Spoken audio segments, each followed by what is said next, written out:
বান্দা যখন কঠিন বিপদের ভিতরে পড়ে যাবে, কঠিন মুসিবতের ভিতরে পড়ে যাবে, ওই বান্দা যখন বিপদের ভিতরে পড়িয়া, মুসিবতের ভিতরে বান্দা পড়িয়া, এবার যখন বান্দা আল্লাহমুখী হয়ে যাবে, কোরআনমুখী যখন বান্দা হয়ে যাবে, তখন তাকায়া দেখবে যে আমার তো বিপদ একটা, আর বিপদের আগেও সুখ, বিপদের পরেও হলো সুখ। বিপদের আগেও, কষ্টের আগেও সুখ, কষ্টের পরেও সুখ। বান্দা যখন এটা দেখবে, তখন বান্দার দিল শান্ত হয়ে যাবে, বান্দার বিপদ যে দূর হয়ে যাবে, বান্দা টেরও পাবে না। ঠিক কিনা বলুন ভাইরা আমার?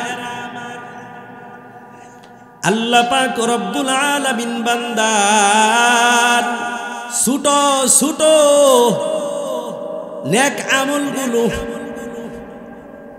আল্লাহ বড় মূল্যায়ন করেন। আল্লাহ বড় মূল্যায়ন করেন বান্দার নেক আমল, চাই সেটা ছোট হোক, চাই সেটা বড় হোক, আল্লাহর কাছে এটা বড় মূল্যায়ন। আল্লাহ এটাকে মূল্যায়ন করেন। যদি বান্দা রাজা বাদশাদের দিকে তাকান, দুনিয়ার রাজা বাদশাদের দিকে যদি তাকান, দুনিয়ার রাজা বাদশাদেরকে যদি আপনি স্বল্প মূল্যের হাদিয়া দেন, নিবেনি? না না, নিবে না। বরং ওই স্বল্প মূল্যের হাদিয়াটাকে আপনি যে দিয়েছেন, এটাকে ওই দুনিয়ার রাজা বাদশারা এটাকে নিজের জন্য দুর্বলতা মনে করে, যে আমাকে অপমানিত করলো, আমাকে মূল্যায়ন করলো না। তো তাহলে রাজা বাদশারা বড় বড় হাদিয়া চায়, বড় বড় হাদিয়া পাইলে তারা খুশি। রাজা বাদশাদের কাছে যদি আপনি ছোট হাদিয়া দেন, নিজেকে অপমানিত মনে করবে। যদি বড় হাদিয়া দেন, তাহলে গ্রহণ করবে। অথচ আল্লাহর দিকে তাকায়া দেখেন, আল্লাহ পাক রব্বুল আলামিন কেমন দয়াবান, কেমন মায়াবান। আল্লাহ বলেন, ফামান ইয়ামাল মিসকালা যাররাতিন খায়রান ইয়ারা। এই জন্য এই কালামে হাকিমের ভিতরে কোনো ভুল ত্রুটি, বেঈমানেরা পর্যন্ত কত রিচার্জ করলো, ভুল ধরার জন্য কত চেষ্টা করলো, কিন্তু কোনো ভুল ধরতে পারে না। ঠিক কিনা বলুন? জগৎ বিখ্যাত বিজ্ঞানী, ইউরোপের বিজ্ঞানী ডক্টর মরিস বুকাইলি, এত বড় একজন দার্শনিক, এত বড় একজন বিজ্ঞানী, এত বড় একজন দার্শনিক, খ্রিস্টান ধর্মের মানুষ, খ্রিস্টান ধর্ম বিশ্বাসী আমরা মুসলমান। ডক্টর মরিস বুকাইলি খ্রিস্টান, খ্রিস্ট ধর্মে বিশ্বাসী। মুসলমানদের সাথে তার মারাত্মক বিদ্বেষ, এত মারাত্মক বিদ্বেষ ইসলামের সাথে। ডক্টর মরিস বুকাইলি চিন্তা করতেছে, এত বড় ডক্টর হয়ে গেলাম, দেখিনি কোরআনে কারিমের ভিতরে কোনো ভুল ধরা যায় কিনা। যদি কোরআনে কারিমের ভিতরে কোনো ভুল ধরতে পারি, তাহলে তো মুসলমানদের ইসলাম ধর্মই বাতিল হয়ে যাবে। ইসলাম ধর্মটা কিভাবে, ইসলাম ধর্মটাকে ভুল সাব্যস্ত করা যায়, এই জন্য ডক্টর মরিস বুকাইলি চিন্তা ফিকির করতে শুরু করলো কিভাবে মুসলমানের গ্রন্থ, ইসলামের গ্রন্থ কোরআনে কারীম, এই কোরআনে কারীমের ভিতরে কিভাবে ভুল ধরা যায়। ডক্টর মরিস বুকাইলি চিন্তা করলো, আমি তো ডক্টর, যেহেতু আমি ডক্টর, আমি তো আরবি জানি না, আরবি পারি না। আরবি না পারলে, আরবি গ্রামার না পারলে তো আমি কোরআনে কারীমের ভিতরে কোনো ভুল ধরতে পারবো না। যদি আমি কোরআনে কারীমের ভিতরে ভুল ধরতে চাই, আমার সর্বপ্রথম যে কাজ করতে হবে সেই কাজ হলো আমার আরবি ভাষায় পাণ্ডিত্য অর্জন করতে হবে। যখন আমি আরবি ভাষায় পাণ্ডিত্য অর্জন করতে পারবো, তখন আমি কোরআনে কারীম নিয়ে গবেষণা করতে পারবো। 1450 বছর হয়ে গেল, এত দূরত্ব এখানে ভুল ধরা এটা স্বাভাবিক ব্যাপার। যেহেতু আমি এত বড় ডক্টর, আমার ভুল ধরা এটা তেমন কোনো কঠিন ব্যাপার হবে না। আমি এই কোরআনে কারীমের ভিতরে ভুল ধরতে পারবো। ডক্টর মরিস বুকাইলি এবার চিন্তা করলো, আরবি ভাষা কোথায় গেলে শেখা যাবে? বলে আরবি ভাষা শেখা যাবে সৌদি আরবে গেলে আরবি ভাষা শেখা যাবে, কারণ আরবি ভাষায় কোরআনে কারীম নাজিল হয়েছে। ওই কোরআনে কারীম যেহেতু আরবি ভাষায় নাজিল হয়েছে, ওই আরবি ভাষা আমি যদি ওই সৌদি আরবে যাইতে পারি, তাহলে আমি সুন্দরভাবে আরবি ভাষা শিখতে পারবো। ঠিক কিনা বলুন? বান্দা এবার এই চিন্তা করিয়া আরবি ভাষা শিখার জন্য সৌদি আরবে চলে গেলেন।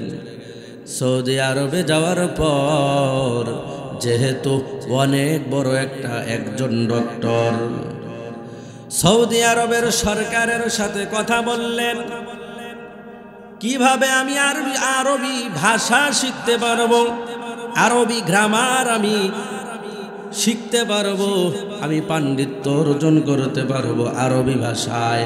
একটু মেহেরবানি করে বাদশাহ আপনি আমার জন্য একটা ভালো ব্যবস্থা করে দেন। ডক্টর মরিস বুকাইলি উস্তাদদের মাধ্যমে আরবি ভাষা শিখা শুরু করে দিলেন। একটা পর্যায়ে নিজেই বুঝতে পারলেন আরবি ভাষা আমি ভালোভাবে আয়ত্ত করে নিয়েছি। এখন আমি যদি কোরআনে কারীম ভুল ধরার জন্য রিসার্চ শুরু করি, তাহলে আমি এই কোরআনে কারীমের ভিতরে ভুলগুলো ধরতে পারবো। ভুল ধরার নিশায় পেয়ে গেছে, কোরআনে কারীমের ভিতরে ভুল ধরবে। ডক্টর মরিস বুকাইলি ভুল ধরার জন্য কোরআনে কারীম সামনে রাখলো। এবার শুরু থেকে শেষ পর্যন্ত ভুল ধরার জন্য রিসার্চ শুরু করে দিল। ডক্টর মরিস বুকাইলি পড়তেছে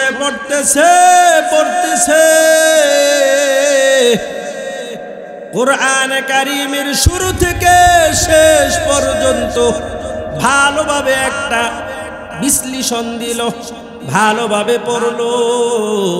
এবার শেষ পর্যন্ত গিয়ে দেখে না এই কোরআনে কারীমের ভিতরে কোনো ভুল নাই। আরো আস্তে বলেন, একটু মহাব্বতে বলেন, আরো মহাব্বতে বলেন, আল্লাহু আকবার বলেন। কোরআনে কারীমের ভিতরে কোনো ভুল নাই। ডক্টর মরিস বুকাইলি তো আজীব হয়ে গেল, আশ্চর্য হয়ে গেল।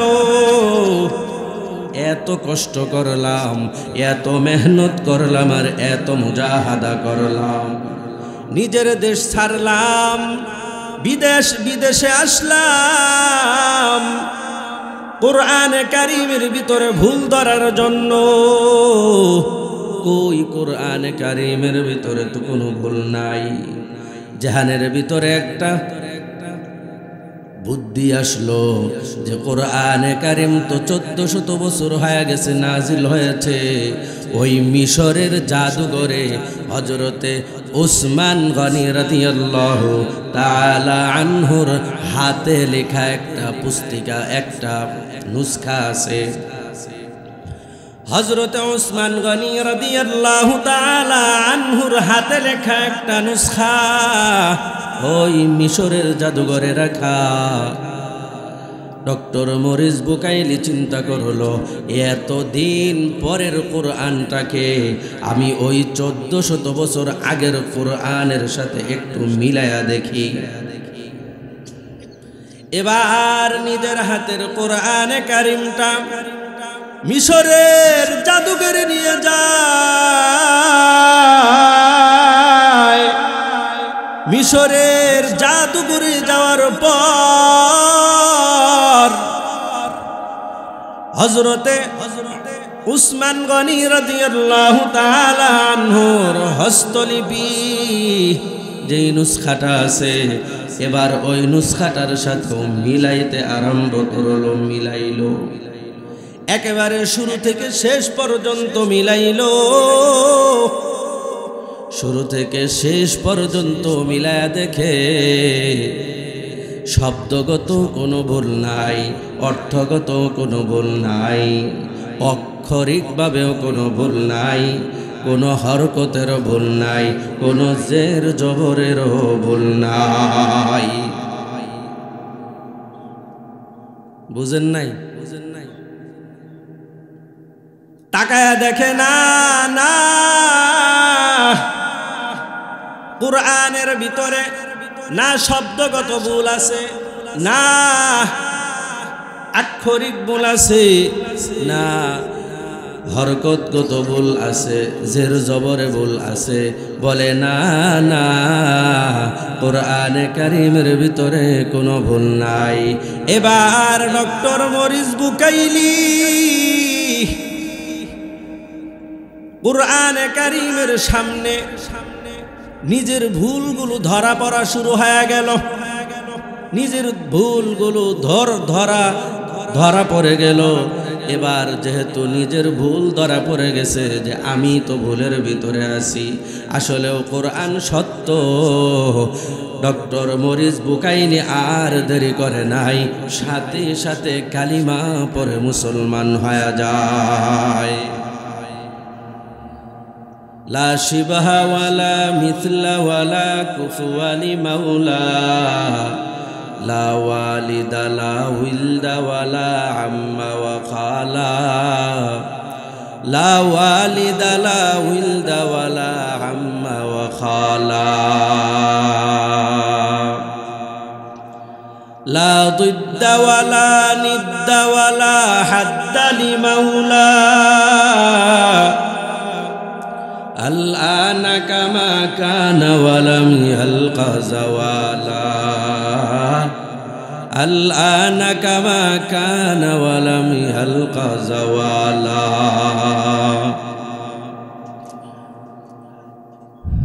لا مثل لمن صور مثله ونظيرا، من قال سوى ذلك قد قال محالا، من قال سوى ذلك قد قال محالا،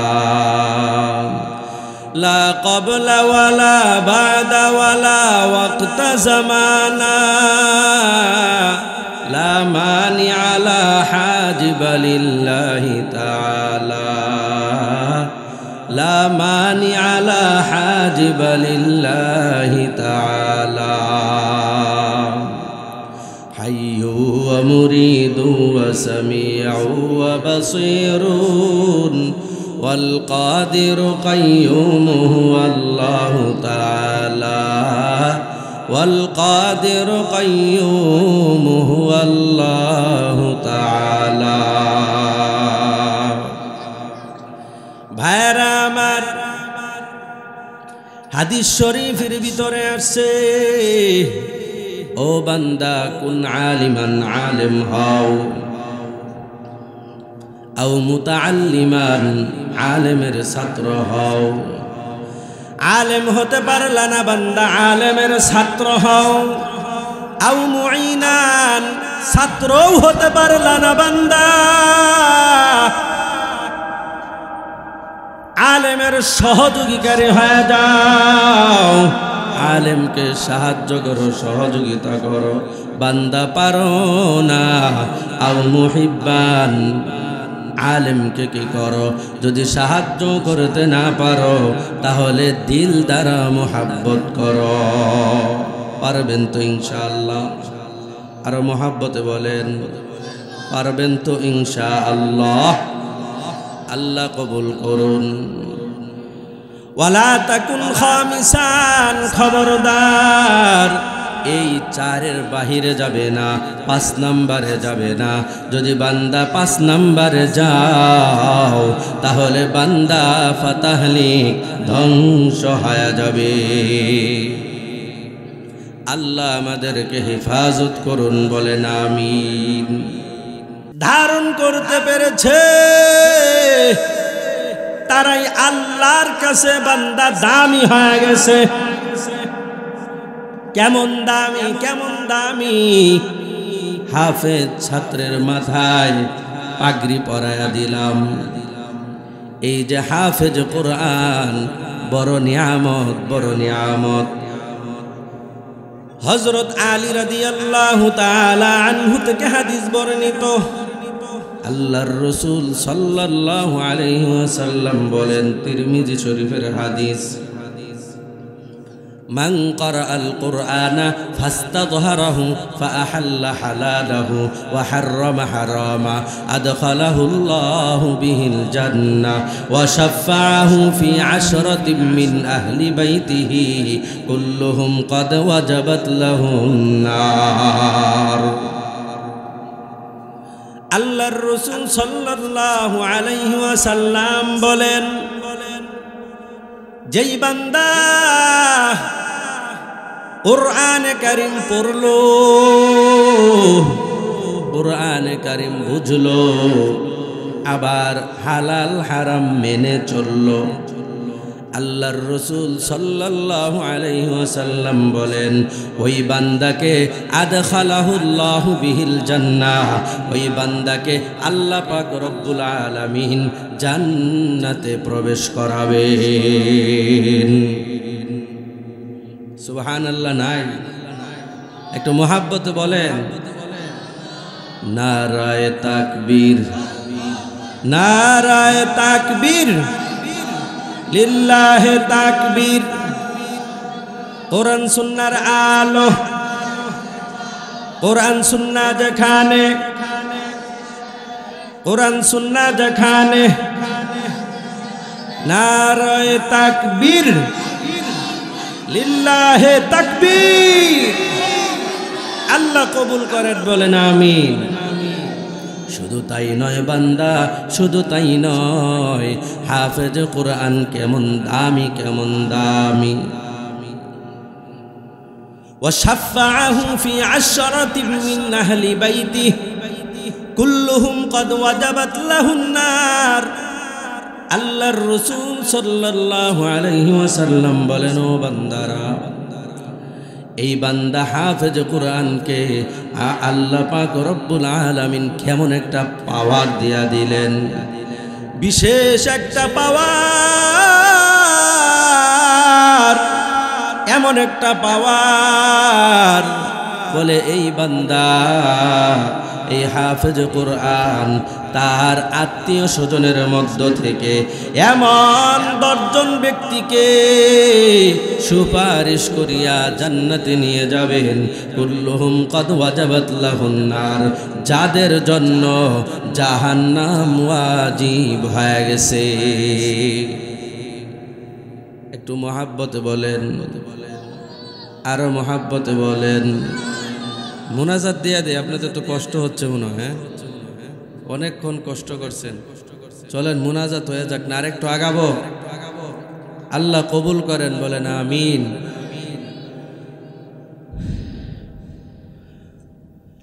শাহ আবরারুল হক রহমাতুল্লাহি আলাইহি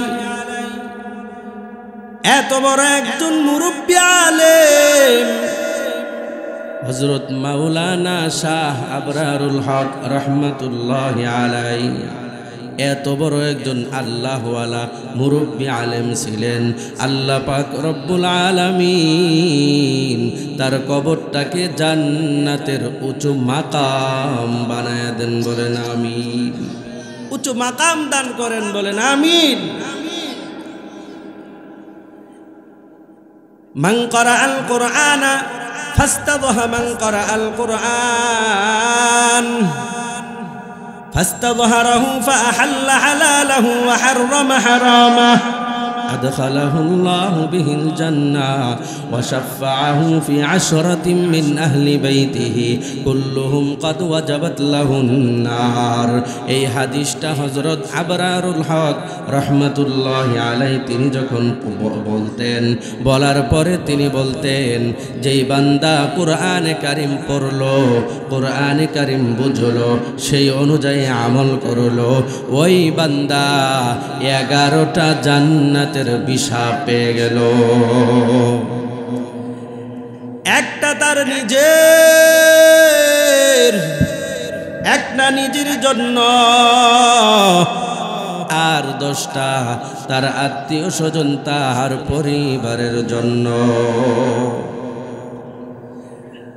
ভাইরা আমার, কুরআনে কারীম কেমন দামি সম্পদ, কেমন দাম, কেমন দামি সম্পদ। এই যে মাহমুদিয়া মাদ্রাসা, এটা বড় দামি মাদ্রাসা। এমন মাদ্রাসায় আমরা পড়েছি, আজ আপনাদের সামনে এসে আলোচনা করছি। এটা বড় দামি সম্পদ, বড় দামি সম্পদ। বলে কুরআনে কারীম বান্দা মাহমুদিয়া মাদ্রাসায় কেন পড়বে, কেন বান্দা কুরআনে কারীম শিখবে?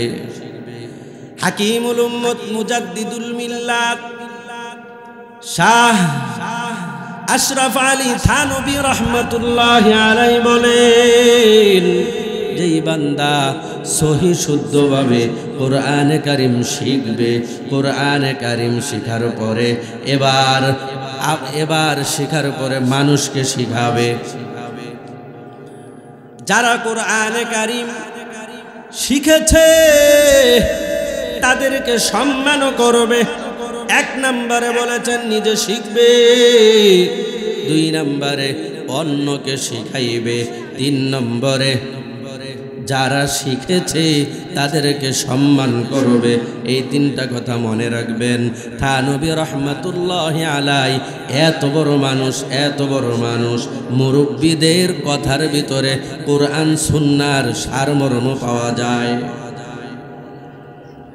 হাকিমুল উম্মত মুজাদ্দিদুল মিল্লাত শাহ আশরাফ আলী থানভী রহমাতুল্লাহি আলাইহি বলেন, যেই বান্দা এই কাজটা করবে, এই কাজগুলো করবে, ওই বান্দার কোনোদিন রিজিকের অভাব হবে না।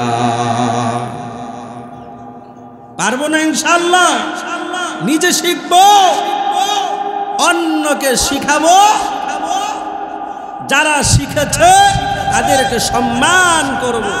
পারবো তো ইনশাআল্লাহ? আল্লাহ আমাদের কবুল করুন, বলেন আমিন। ভাইরা আমার, সমস্ত প্রশংসাকার আওয়াজ দিয়ে বলেন একটু মোহাব্বতে বলেন, আর মোহাব্বতে বলেন। প্রশংসা পাওয়ার মালিককে, প্রশংসা পাওয়ার উপযুক্ত কে? আল্লাহ পাক রব্বুল আলামিনের প্রশংসা করে কোনোদিন শেষ করা সম্ভব না, ঠিক কিনা বলুন? বান্দা যতই প্রশংসা করবে, যতই প্রশংসা করুক না কেন, প্রশংসা করে কোনোদিন শেষ করা সম্ভব না, ঠিক কিনা বলুন? গোটা পৃথিবীর ভিতরে যত গাছপালা আছে, কত ধরনের, কত রকমের, কত রং বেরঙ্গের কত গাছপালা যে আছে, আমি আপনি কোনোদিন দেখিও নাই, ঠিক কিনা বলুন? এই সমস্ত গাছপালাগুলো দ্বারা যদি কলম তৈরি করা হয়, আর সমুদ্রের পানিগুলো দ্বারা যদি কালি তৈরি করা হয়, এবার ওই কলম আর এই কালির মাধ্যমে এর সমন্বয়ে যদি আল্লাহ পাক রব্বুল আলামিনের প্রশংসা বলি লিপিবদ্ধ করা শুরু করা হয়, লিখতে শুরু করা হয়, তাহলে দেখা যাবে ওই কলমগুলো ক্ষয় হয়ে গেছে, কালিগুলো শেষ হয়ে গেছে, কিন্তু বাকি রয়ে গেছে আল্লাহর প্রশংসা, ঠিক কিনা বলুন? এক কথায় কুরআনের, আরে আল্লাহর প্রশংসা কোনোদিন লিপিবদ্ধ করে শেষ করা সম্ভব না। কালিও শেষ হয়ে যাবে, কলমও ক্ষয় হয়ে যাবে। ওই মালিকই তো, ওই মালিক, তিনি তো আমাদেরকে বিপদ দেন, ঠিক কিনা বলুন? তিনি তো আমাদের মুসিবত দেন, তিনি তো আমাদের পেরেশানি দেন। আবার এই পেরেশানি তিনি দূর করে দেন, বান্দাকে দুঃখ দেন, কষ্ট দেন, আবার কিছুদিন পরে বান্দার দুঃখ কষ্ট দূর করে দেন, ঠিক কিনা বলুন? আল্লাহ জানায়া দিলেন, ফাইন্না মাআল উসরি ইউসরান, ইন্না মাআল উসরি ইউসরা। আল্লাহ বান্দাদেরকে জানায়া দিছে,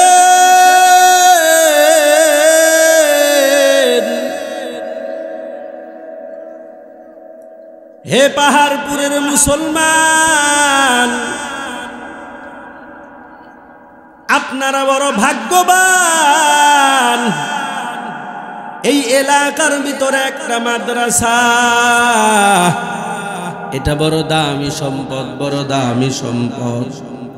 এই দামি সম্পদের হেফাজত করার আল্লাহ তৌফিক দান করুন, বলেন আমিন। আল্লাহ বলেন, আমি সুখের সাথে সাথে, কষ্টের সাথে সাথে সুখ দিয়া দিলাম। ফাইন্না মাআল উসরি ইউসরান, ইন্না মাআল উসরি ইউসরা। আল্লাহ বলেন, আমি কষ্টের সাথে সাথে সুখ দিয়া দিলাম। একবার বলেন নাই, একবার বলেন নাই, শব্দটা, বাক্যটা দুইবার বলেছেন। মুফাসসিরিনে কেরাম বলেন, তাফসির বিশারদগণ লিখেন, এখানে একই বাক্য, একই কথা দুইবার আনার উদ্দেশ্য কি? দুইবার উল্লেখ করার উদ্দেশ্যটা কি? বলে, বান্দাকে আল্লাহ পাক রব্বুল আলামিন যখন বিপদ দেন, বান্দা যখন বিপদের ভিতরে পড়ে যায়, বান্দা যখন মুসিবতের ভিতরে পড়ে যায়, বান্দা যখন পেরেশানির ভিতরে পড়ে যায়, ওই বিপদ আর ওই মুসিবত, ওই পেরেশানির ভিতরে বান্দা পড়িয়া এবার বান্দা যখন ধৈর্য ধারণ করে, বান্দা যখন কষ্টের ভিতরে, যখন ওই বিপদের ভিতরে ধৈর্য ধারণ করে, তখন আল্লাহ পাক রব্বুল আলামিন ওই ধৈর্যের বিনিময়ে বান্দাকে দ্বিগুণ সুখ আল্লাহ দান করেন। ভাইরা আমার, إذا اشتدت بك البلوى ففكر في ألم نشرح فعسر بين يسرين إذا فكرته ففرح বান্দা যখন কঠিন বিপদের ভিতরে পড়ে যাবে, কঠিন মুসিবতের ভিতরে পড়ে যাবে, ওই বান্দা যখন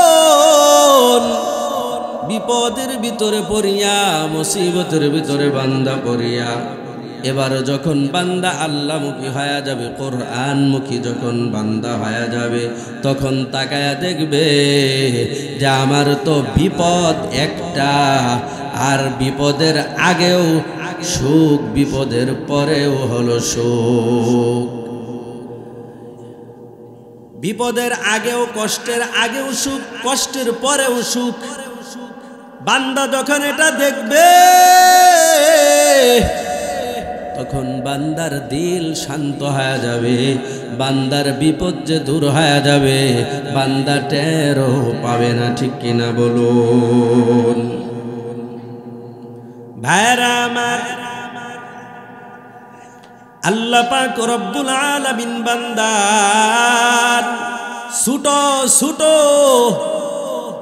নেক আমলগুলো আল্লাহ বড় মূল্যায়ন করেন, আল্লাহ বড় মূল্যায়ন করেন বান্দার নেক আমল।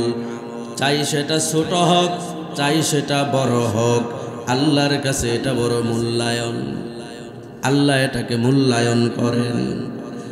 যদি বান্দা রাজা বাদশাদের দিকে তাকান, দুনিয়ার রাজা বাদশাদের দিকে যদি তাকান, দুনিয়ার রাজা বাদশাদেরকে যদি আপনি স্বল্প মূল্যের হাদিয়া দেন, নিবেনি? না না, নিবে না। বরং ওই স্বল্প মূল্যের হাদিয়াটাকে আপনি যে দিয়েছেন, এটাকে ওই দুনিয়ার রাজা বাদশারা এটাকে নিজের জন্য দুর্বলতা মনে করে, যে আমাকে অপমানিত করলো, আমাকে মূল্যায়ন করলো না।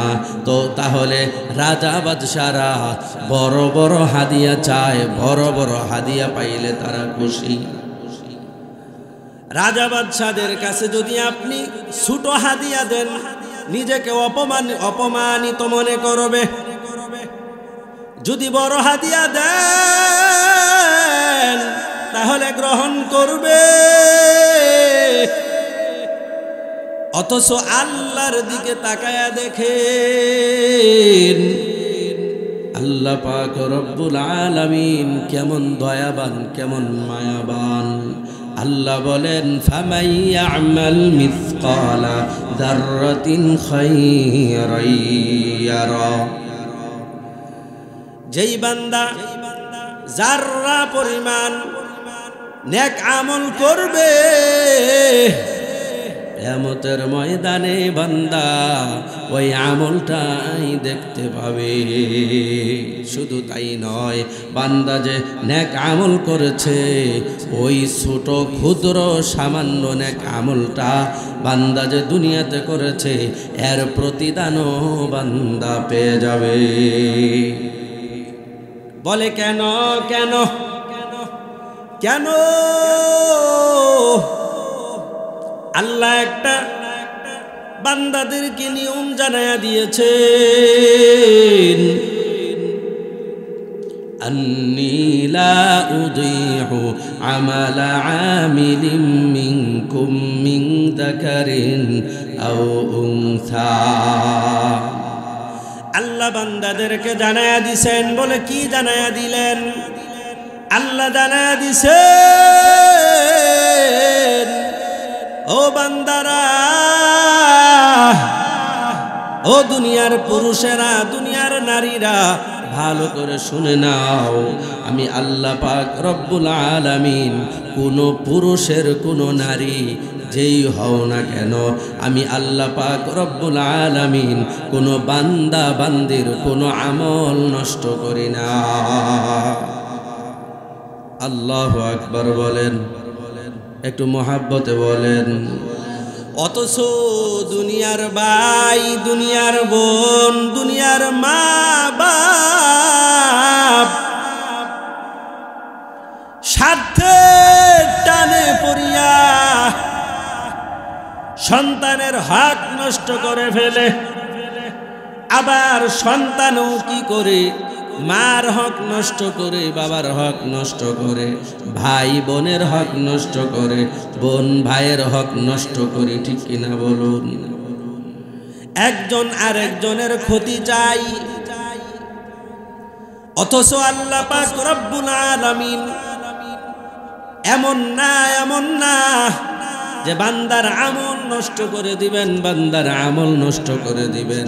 আল্লাহ পাক রব্বুল আলামিন এমন না, বরং জানাইয়া দিছেন, বান্দা তুই যত ক্ষুদ্র থেকে ক্ষুদ্র আমল করস না কেন, আমি আল্লাহ পাক রব্বুল আলামিন তোর আমল নষ্ট করব না।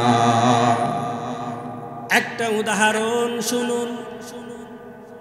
যদি কোনো কর্মচারী তার উপরস্থ অফিসারের কাছে দরখাস্ত লিখতে চায়, তাহলে ওই কর্মচারী কি করে?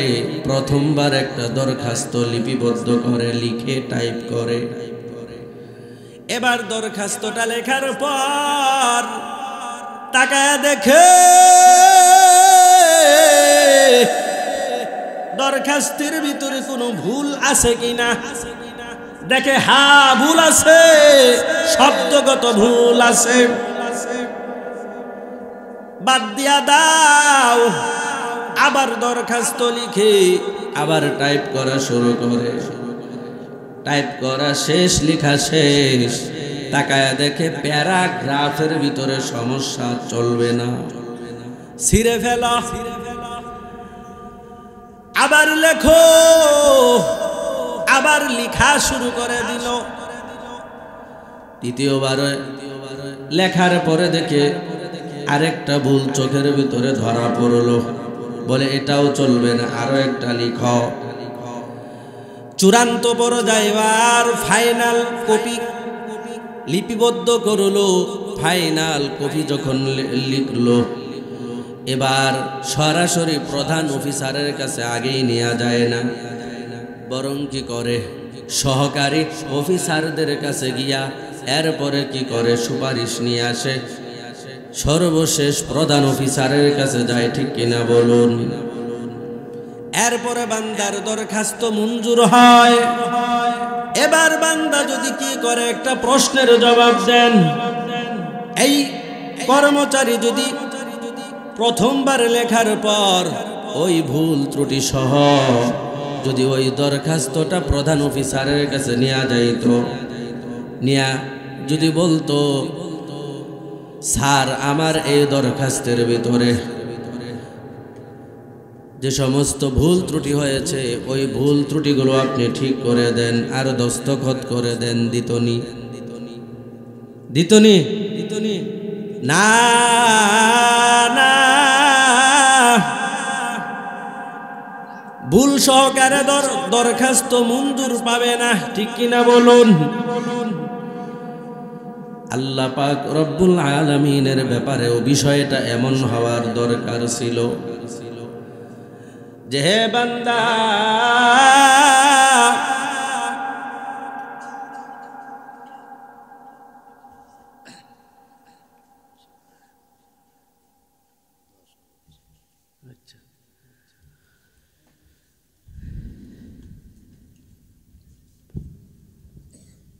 বান্দাকে ডাক দিয়া বলে,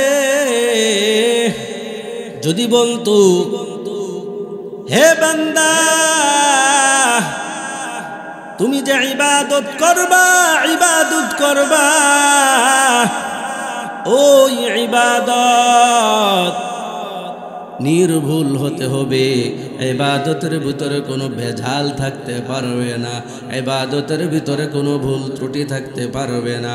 যদি ভুল থাকে, যদি কোনো ত্রুটি থাকে, আমি আল্লাহ ওই ত্রুটিযুক্ত ইবাদত, তোর ইবাদত আমি আল্লাহ কবুল করব না। যদি এ কথা আল্লাহ পাক রব্বুল আলামিন বলতেন, তাহলে আমার আপনার কোনো উপায় ছিল না। কারণ আমি আপনি নামাজের ভিতরে দাঁড়া যাই, নামাজের ভিতরে দাঁড়া যাওয়ার পর এক একজন এক এক চিন্তায় লিপ্ত হয়ে যায়। যেই বান্দা ব্যবসা করে তার ব্যবসার হিসাব করে, ঠিক কিনা বলুন? যেই বান্দা ড্রাইভারি করে তার মন চলে যায় গাড়ির কাছে, ঠিক কিনা বলুন?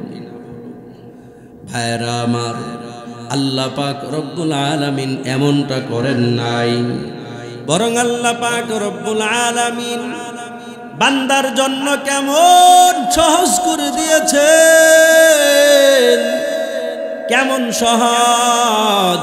বান্দা তোমার ওয়াজিবের ভিতরে ভুল হয়ে গেল, ও বান্দা কোনো চিন্তার কারণ নাই।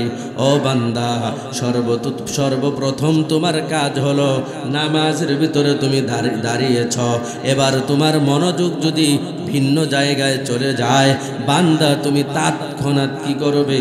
নিজে মনোযোগটা নামাজের ভিতরে নিয়ে আসবে। নামাজের ভিতরে মন চলে যাবে, তুমি ধরে নিয়ে আসবে। নামাজের ভিতরে মনোযোগটা তুমি রাখার চেষ্টা করবে, এরপরে আবার যাবে, আবার আনবে।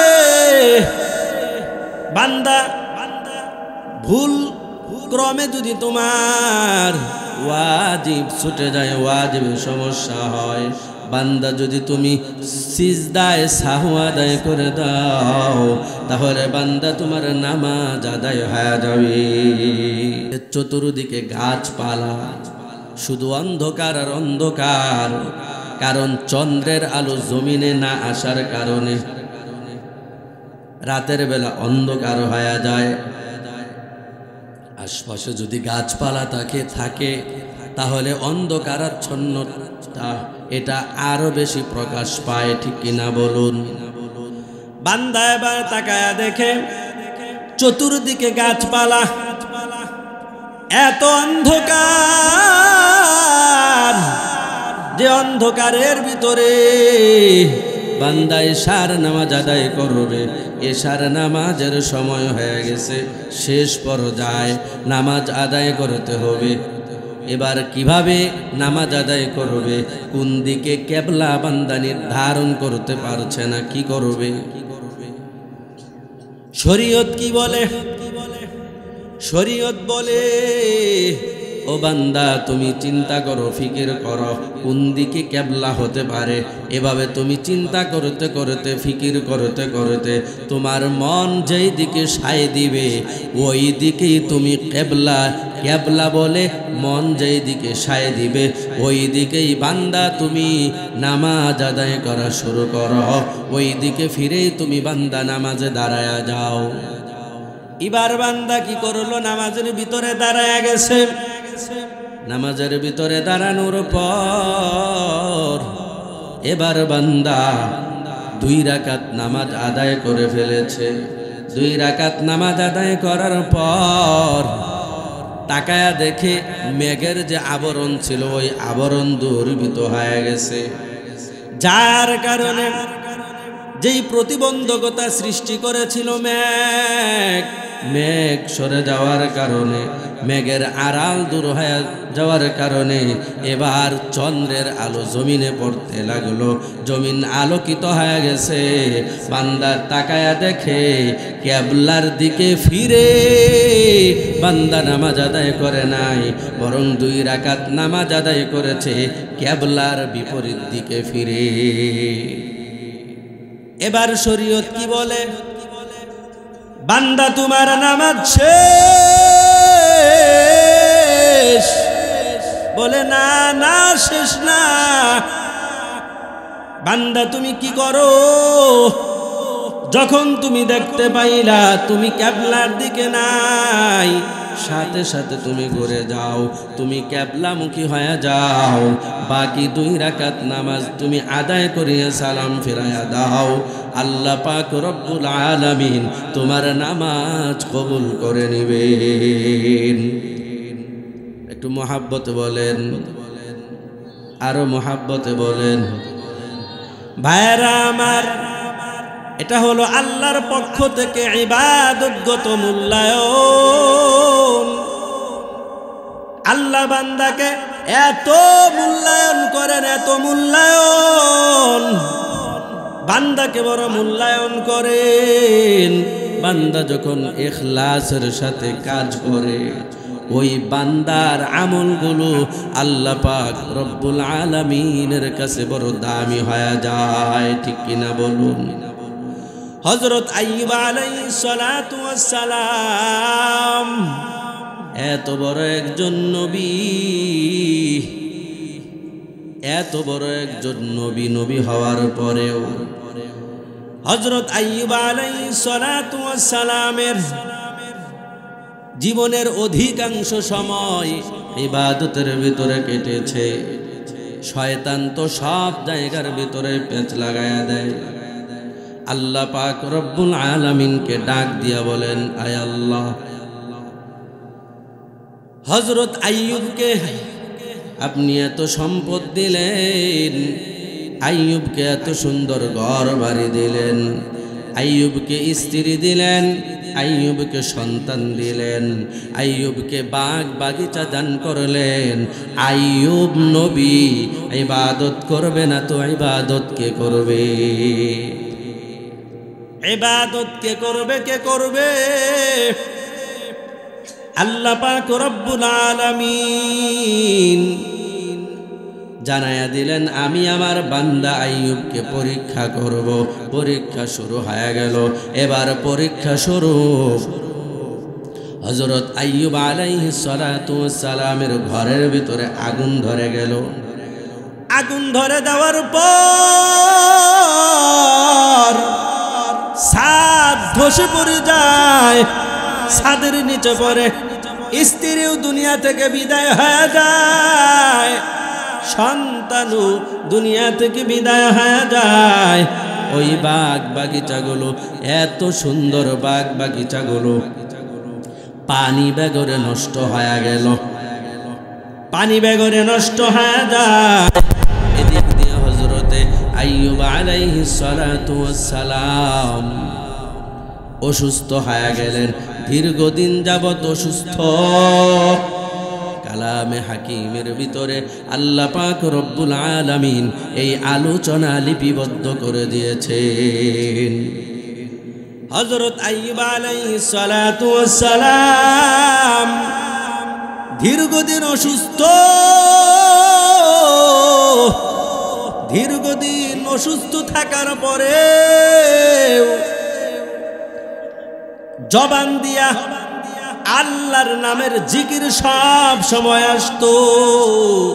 আল্লাহ পাক রব্বুল আলামিনকে একটা সেকেন্ডের জন্য ভুলতেন না, জবান নড়তে থাকতো সব সময়।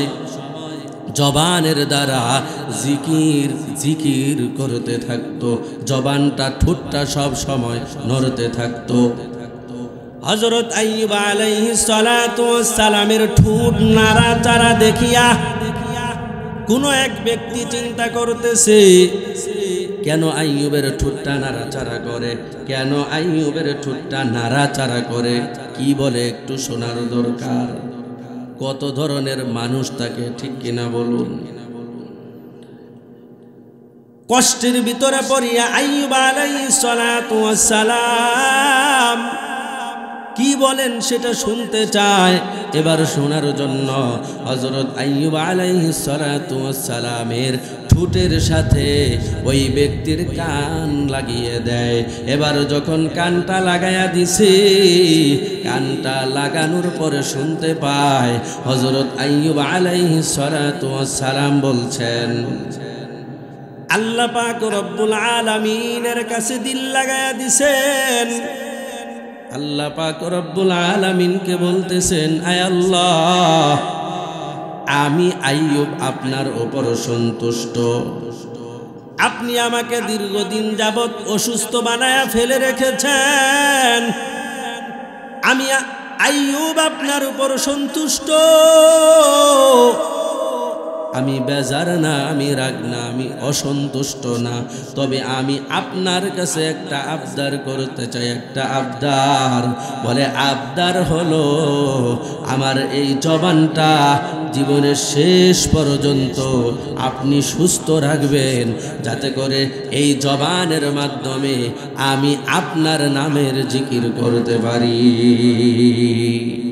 আল্লাহু আকবার বলে, আর মুহাব্বতে বলে।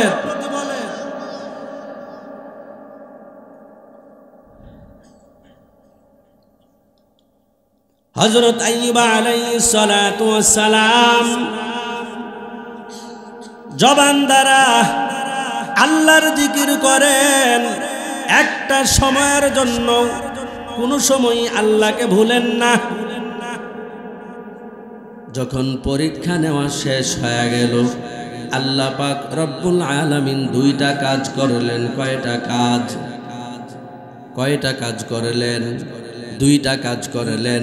বলে এক নাম্বার কাজ করলেন, হযরত আইয়ুব আলাইহিস সালাতু ওয়াস সালামের পূর্ণ প্রশংসা করলেন। কি বলে প্রশংসা করলেন? ইন্না ওয়াজাদনাহু সাবিরা নি'মাল আবদু ইন্নাহু আওয়াব। আল্লাহ পাক রব্বুল আলামিন বলেন, ইন্না ওয়াজাদনাহু সাবিরা, আমি হযরত আইয়ুবকে ধৈর্যশীল পেয়েছি। নি'মাল আবদ, আমার এই বান্দাকে, এই বান্দা কত উত্তম বান্দা, কত ভালো বান্দা আইয়ুব। নি'মাল আবদু ইন্নাহু আওয়াব। এই এত বিপদ গেল, মুসিবত গেল, এই সব কিছুর ভিতরে আমি আইয়ুবকে আমার অভিমুখী পেয়েছি। আমার দরবার ছেড়ে আমি পালাইতে দেখি নাই, আমার দরবার ছেড়ে আইয়ুব পালায়া যায় নাই। আইয়ুব আমার এত প্রশংসা করেছে। আইয়ুব আমার কাছে বড় দামি বান্দা। আল্লাহ পাক রব্বুল আলামিন এই বাক্য কালামে হাকিমের ভিতরে লিপিবদ্ধ করে দিয়েছেন। জান্নাতের ভিতরে কুরআনে কারীমের তিলাওয়াত হবে কি হবে না? জান্নাতের ভিতরে কিয়ামতের ময়দানে হযরত আইয়ুব আলাইহিস সালাতু ওয়াস সালামের প্রশংসাও করা হবে। মদিনা যাইতে পারলাম না, মদিনা দেখতে পারলাম না, মদিনা যাইতে পারলাম না, মদিনা দেখতে পারলাম না। আমি অসহায় তাই এত দূরে রই, আমি অসহায় তাই এত দূরে রই, শুধু সালাম জানাই মদিনা দেখ যাইতে পারলাম না, মদিনা দেখতে পারলাম না। মদিনা নাম কত সুন্দর,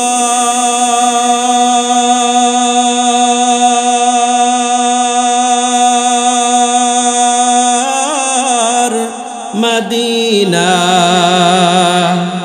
কেড়েছে অন্তর।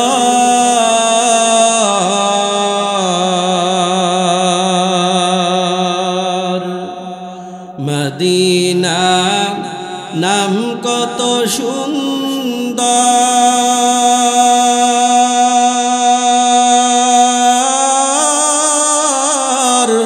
মদিনা কেড়েছে অন্তর।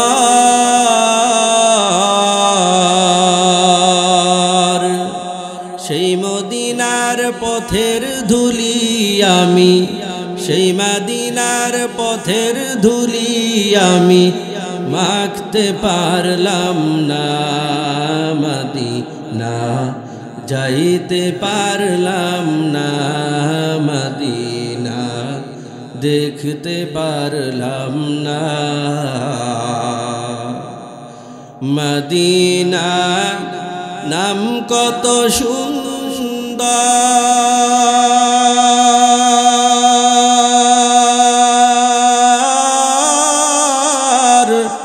মদিনা কেড়েছে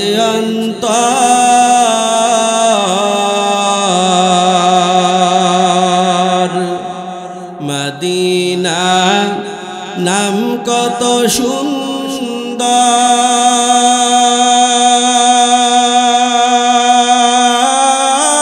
সুন্দর মদিনা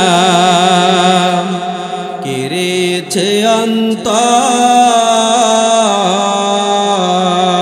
অন্তর পাখির ন্যায় ডানা থাকলে পাখির ন্যায় ডানা থাকলে যেতাম মদিনায় মদিনা যাইতে পারলাম না মদিনা দেখতে পারলাম না আল্লাহ আমাদেরকে মদিনা দেখার তৌফিক দান করুন বলেন আমিন রসুলের রওজা পাকে দাঁড়িয়ে বারবার সালামের ব্যবস্থা করে দেন বলেন আমিন বাইতুল্লাহ বারবার দেখার আল্লাহ তৌফিক দান করুন বলেন আমিন।